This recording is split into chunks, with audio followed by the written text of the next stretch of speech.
मित्रों, संविधान जो एक देखिएगा कितना सुंदर आपने एक बैनर बनाया, दर्जनों भाषा, सैकड़ों विधि, हजारों विधान, संविधान का नाम। ये कितना अच्छा स्लोगन आप लोगों ने दिया। किसी भी देश का संविधान उस देश का लीगल डॉक्यूमेंट, लीगल दस्तावेज कहलाता है। और जितने भी कानूनों का निर्माण किसी देश के लिए होता है, वो सभी कानून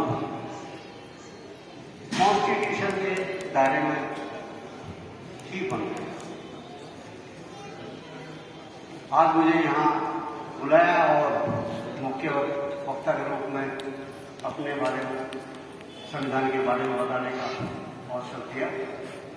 अभी हमारे वक्ता ने भारत के संविधान की प्रस्तावना पढ़ी कि हम भारत के लोग भारत को एक संपूर्ण, अद्भुत, संपन्न, समाजवादी, पंचनिरपेक्ष, लोकतंत्रात्मक गणराज्य बनाने के लिए तथा उसके समस्त नागरिकों को सामाजिक, आर्थिक और राजनीतिक न्याय, विचार, अभिव्यक्ति, विश्वास, धर्म और उपासना की स्वतंत्रता, प्रतिष्ठा और अवसर की क्षमता प्राप्त करने के लिए तथा उन सब में व्यक्ति की गरिमा और राष्ट्र की एकता और अखंडता सुनिश्चित करने वाली बंधुता बढ़ाने के लिए दृढ़ संकल्प होकर अपनी इस संविधान सभा में आज तारीख 26 नवंबर 1949 ईस्वी को मिति मार्कशीट शुक्ला सप्तमी संवत 2006 में करने को एतद द्वारा इस संविधान को अंगीकृत, अधिनियमित और आत्मसात करते।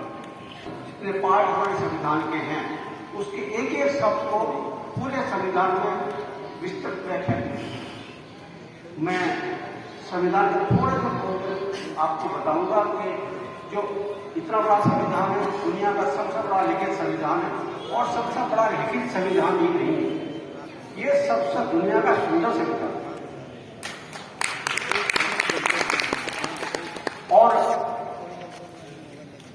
दुनिया भर में आपको सब जानते हैं कि बाबा साहब की क्या छवि थी।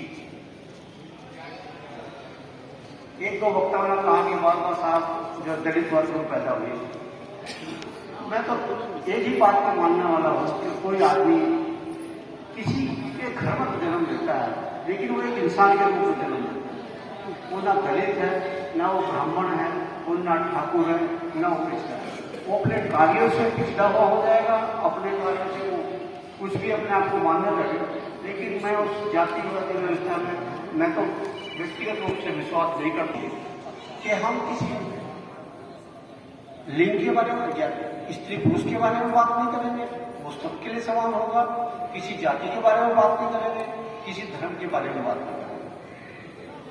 तो जाति है, धर्म है।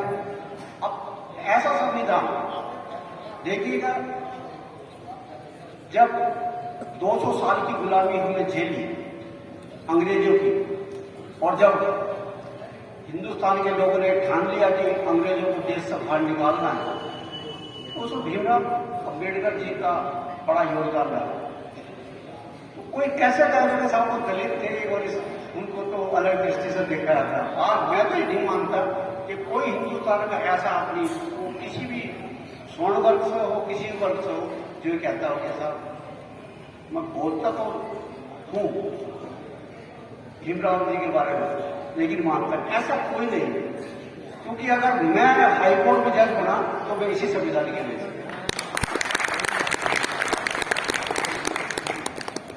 अगर कोई चाहे सुप्रीम कोर्ट का जज हो, कोई कहीं भी किसी पद पर विराजमान हो, तो वो संविधान के लिए।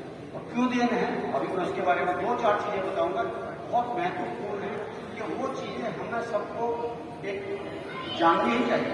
हमारे बच्चा एक छोटा भी 9th क्लास का बच्चा था, उसने लैंग्वेज कुछ भी हो सकती है, उसको चूंकि वो DPS में पढ़ता है, कॉन्वेंट में पढ़ा है।